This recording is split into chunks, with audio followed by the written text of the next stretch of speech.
Now, if you've ever had a dandelion in your yard and it grows up, the whole top of the thing is little seed pods, right? And so as soon as you run over it with the lawnmower, you turn one dandelion into 500. That's what happens immediately. And so if you don't want a yard full of freaking weeds, then you don't cut a dandelion. You dig out the roots. And I don't know what the technical name for that little tool is with a little fork on the end of it, but it's a little hand tool. You can buy it at Home Depot or Lowe's or whatever.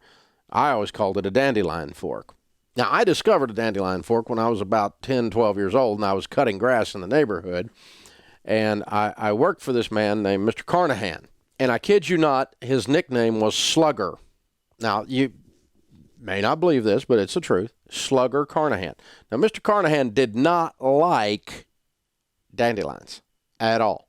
And he didn't want any 12-year-old kid cutting his grass for $3 a pop. Boy, was I getting rich there. And he didn't want me cutting grass and spreading dandelion seed all over the place.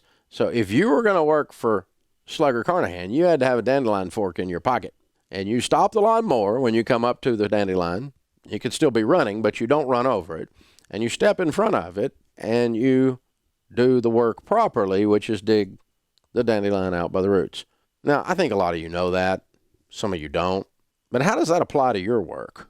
Because, see, you can mow the grass and knock the top off the dandelion, and it looks like exactly the same as if you dig the dandelion out by the roots when you finish the job.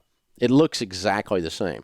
But you and I know you didn't do it right because you're going to have a yard that's a mess at the end of the summer full of weeds because you're spreading the seeds of the weeds all over the place. And so you cut the top off rather than doing it right. Are you cutting the top off? See, that's not real work.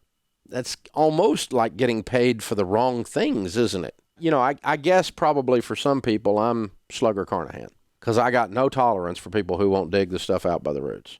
We believe in excellence around here, man. I mean, doing it right. That's a kind of work that's real work because it works on the short term, the yard looks good, and it works on the long term, the yard looks better